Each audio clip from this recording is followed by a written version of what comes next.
If what you're doing isn't working, just start again. So back in the 90s, I liked Creed, especially the song My Own Prison. And I didn't really know why it resonated with me so much back then. I just know that it put me in a low state. Anyway, it was at a period in my life where I was trying to fix some mistakes that I'd made. You see, I'd let down people in my life that meant the most to me, and I was determined to fix it. And I guess maybe that song let me know that there were other people who were having similar troubles. But at the time, I felt like I didn't know what direction to take because for so many years I'd been in this, I guess, a delusion bubble, chasing one opportunity after another, only to be distracted by something else, making what I considered to be big moves, thinking that eventually it was going to benefit my family. Anyway, this is when I began to question my motives. Was I actually growing my business to make a better life for my family or to make me look like a big man?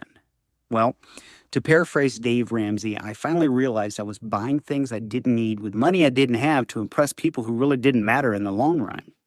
But when I finally understood that the real goal was to provide for my family, not only right now at the dinner table, but with lessons on how they could live happy and fulfilling lives, well, I wanted to start over. But it wasn't easy.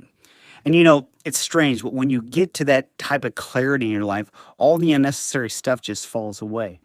You can tell yourself all the stories you want about why you're engaging in questionable activities like working for peanuts or buying too many trucks.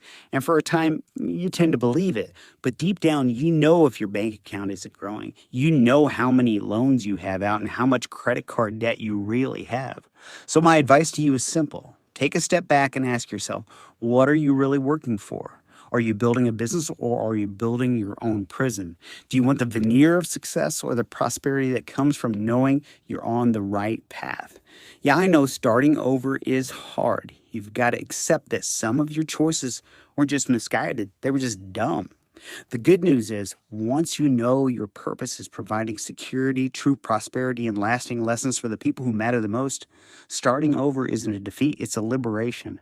Real success isn't measured by how busy you are or how many trucks you have. It's peace of mind, financial stability, and knowing that you've done your best to give your family the tools they need to avoid falling into the same traps that you've fallen into long after you're gone.